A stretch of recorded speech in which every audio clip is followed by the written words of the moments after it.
মমতা বন্দ্যোপাধ্যায় প্রধানমন্ত্রী নরেন্দ্র মোদীকে একটি চিঠি লিখেছেন।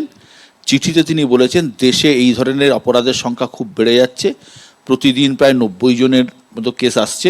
সুতরাং একটা এমন কেন্দ্রীয় আইন করা হোক যে 15 দিনের মধ্যে শাস্তি দিতে হবে, 15 দিনের মধ্যে ফাস্ট ট্র্যাক কোর্ট তৈরি করে 15 দিনের মধ্যে শাস্তি দিতে হবে। না, সেসব তো ভালো কথা, কিন্তু আমাদের বাংলার একটা প্রবাদ আছে যে চোর পালালে বুদ্ধি বাড়ে। এখন প্রশ্নটা হচ্ছে যে এ রাজ্যের মাননীয় মুখ্যমন্ত্রী 13 বছর হয়ে গেল মুখ্যমন্ত্রীর চেয়ারে বসে আছেন, এবং এরম নয় যে এটা এ রাজ্যে প্রথম ধর্ষণ, এরম নয় এটা এ রাজ্যে প্রথম খুন তার মুখ্যমন্ত্রীত্বে। ফলে এই খুন ধর্ষণ এগুলোকে আটকানোর জন্য যে প্রশাসনিক প্রয়াস দরকার সেটা সরকার কতটা নিয়েছে গত 13 বছরে, এমন সামাজিক প্রয়াসও তার সাথে দরকার সেটা কতটা নেওয়া হয়েছে, সেটাই হচ্ছে বড় প্রশ্নের মধ্যে। এই কারণের জন্য যে বলছি যে ধরুন আমাদের ছাত্রাবস্থার শেষ দিকে একটি ছবি, বাঙালি বিখ্যাত ছবি করেছিলেন তপন সিনহা, এক ডক্টর কি মত, সেটা হচ্ছে সারা ভারত জুড়ে নাড়া ফেলে দিয়েছিল।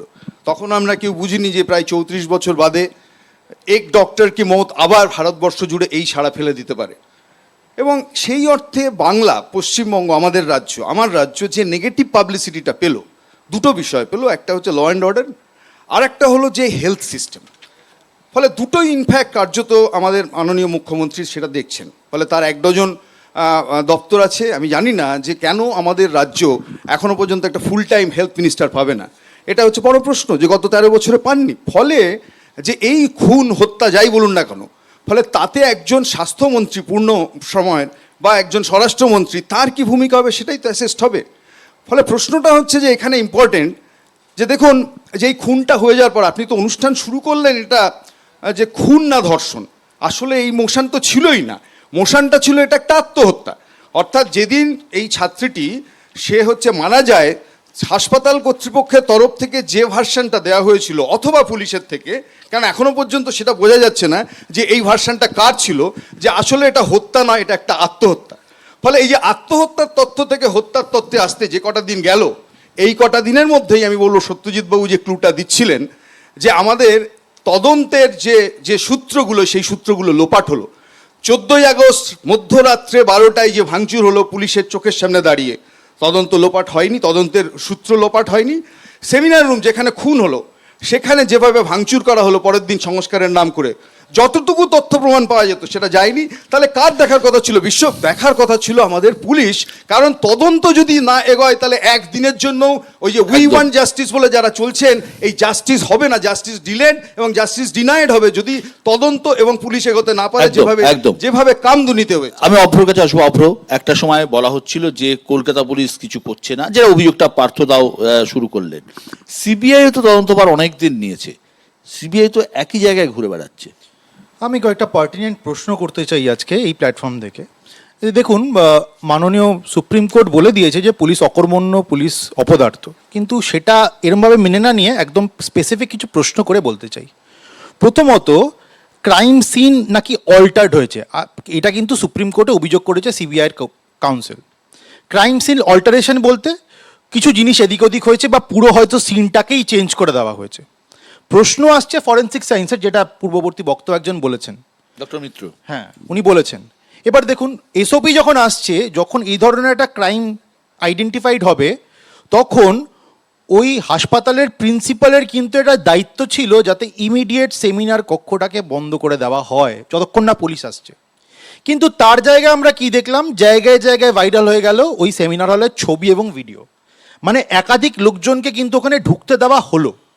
এবার এটা আপনারা বুঝুন যে সন্দীপ ঘোষ, যিনি আমাদের মমতা বন্দ্যোপাধ্যায়ের আশীর্বাদ ধন্য বলেই আমরা বুঝতে পারছি এখন, উনি এত বড় ডাক্তার, উনি কিন্তু যথেষ্ট ভালো করে জানেন যে ফরেন্সিক এভিডেন্স কি করে কন্টামিনেট বা ট্যাম্পার করা যায়, কারণ উনি এত বড় ডাক্তার যে ভালো পায়ে প্লাস্টারটা করে দিতে পারেন উনি।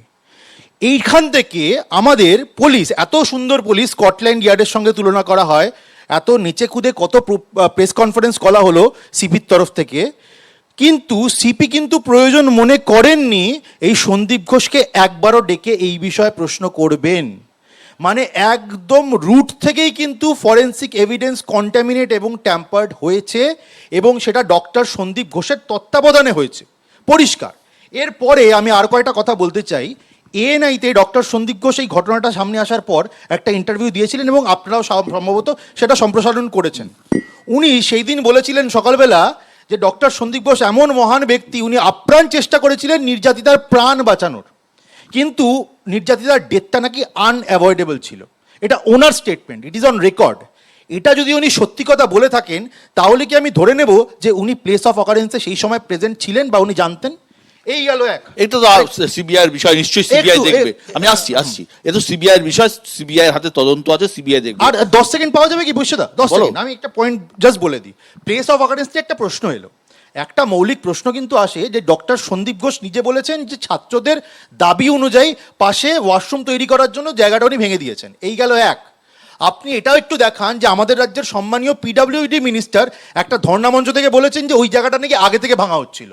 তার সঙ্গে কুণাল কুমার ঘোষ বলে একজন যে তৃণমূলের বড় নেতা আছেন, উনি বলেছেন ঘুরিয়ে না, আমি বল গুলিয়ে না, আমি চাই আমরা চাই এই বিষয়টা নিয়ে তার মানে সরকারের একটা স্ট্যান্ড, সন্দীপ ঘোষের একটা স্ট্যান্ড, রাজ্যের এই শাসক দলের একজন মুখপাত্রের আরেকটা স্ট্যান্ড, মানে সরকার is in collusion with this crime. তুমি যেটা বললে তার উত্তর অরূপ দেবে, কিন্তু আমরা চাই যে ঘটনা ঘটেছে, নারকীয় ঘটনা ঘটেছে, অপরাধী এক হোক বা একাধিক হোক, প্রত্যেকের শাস্তি যেন হয়, প্রত্যেকে যেন ধরা পড়ে, একজন লোক বা একাধিক লোক কেউ যেন বেরিয়ে না যেতে পারে।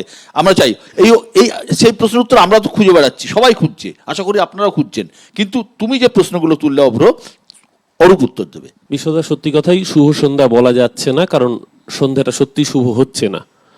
যে ঘটনা ঘটে গিয়েছে নৃশংস, নারকীয়, মধ্যযুগীয় বর্বরতম ঘটনা বললেও কম বলা হয়। এবং এই ধর্ষণ এবং এই ভয়াবহ খুনের পরে প্রত্যেক শুভবুদ্ধি সম্পন্ন মানুষ, নাগরিক সমাজ রাস্তায় নামবেন, সেটাই প্রত্যাশিত, সেটাই হয়েছে এবং সেই পদক্ষেপ স্বাগত। কিন্তু এখানে কয়েকটা ফ্যাকচুয়াল মিস ইনফরমেশন বারবার করে স্প্রেড হচ্ছে সোশ্যাল মিডিয়া এবং আপনাদের এখানে প্যানেলেও বারবার বলা হচ্ছে। আমার পূর্ববর্তী বক্তা হিসেবে পার্থদা বলছিলেন যে আত্মহত্যার কথা, এটা কে বলেছে? কলকাতা পুলিশ। ক্যাটেগরিক্যালি নির্যাতিতার পরিবার, তাদেরকে যখন আপনাদের সংবাদ মাধ্যম ধরেছেন তারাও বারবার বলেছে কলকাতা পুলিশ এই কথা বলেননি। যে বলেছেন সেই ফোন নাম্বার থেকে ফোন এসেছিল, তিনি পরিচয় দিয়েছিলেন ওই হাসপাতালেরই, তিনি নাকি ডেপুটি সুপার। সেই পরিচয় দিয়ে তার পরিবারকে প্রথমে জানানো হয়েছিল আত্মহত্যা। আমরা সবাই জাস্টিস চাইছি। এই মুহূর্তে জাস্টিস যারা দেবেন তারা তদন্তকারী সংস্থা, তার নাম সিবিআই। মহামান্য আদালতের নির্দেশে, হাইকোর্টের নির্দেশে, পরে সুপ্রিম কোর্টের তত্ত্বাবধানে সিবিআই তদন্ত করছেন। 8 দিনের বেশি সময় হয়ে গিয়েছে, এখনো পর্যন্ত সিবিআই এর তদন্তে কলকাতা পুলিশ যে একজন প্রাইম সাসপেক্টকে প্রথম দিন 24 ঘন্টার মধ্যে গ্রেপ্তার করেছিল সার্কামস্টেন্সিয়াল এভিডেন্স এবং সিসিটিভি ফুটেজের ভিত্তিতে, সঞ্জয় রায় যার উপর মূল সন্দেহ ছিল, যদি তার বাইরে, যদি সঞ্জয় রায় করে থাকেন বা না করে থাকেন বা তার বাইরে আরও একাধিক ব্যক্তি জড়িত থেকে থাকেন, আমরা প্রত্যেকেই প্রত্যাশী যে সিবিআই খুব দ্রুততার সাথে সেই জায়গাগুলোকে আইডেন্টিফাই করবে। আমাদের বক্তব্য খুব পরিষ্কার, আমরা চাই প্রয়োজনে ফাস্ট ট্র্যাক কোর্ট গঠন করে এই ঘটনার তদন্ত দ্রুত হোক। অপরাধী যেই হয়ে থাকুক না কেন, রাজনৈতিক প্রভাবশালী হোক বা না হোক, একটাই জায়গা হোক, ফাঁসি কাট, তার কমে যেন কোনো শাস্তি না হয়। তৃতীয়ত আমাদের বক্তব্য খুব পরিষ্কার, যারা জাস্টিস চাইছেন প্রত্যেকের পাশে আমরা দলগতভাবে রয়েছি। মাননীয় মুখ্যমন্ত্রী প্রথম দিন থেকে অপরাধীর ফাঁসির মতো দৃষ্টান্তমূলক সাজা চেয়েছেন। অভিষেক বন্দ্যোপাধ্যায় বলেছেন প্রয়োজনে এনকাউন্টার করা হোক, কিন্তু জাস্টিসের পাশে থাকা মানেই রাজনীতির ঘোলা জলে মাছ ধরা নয়।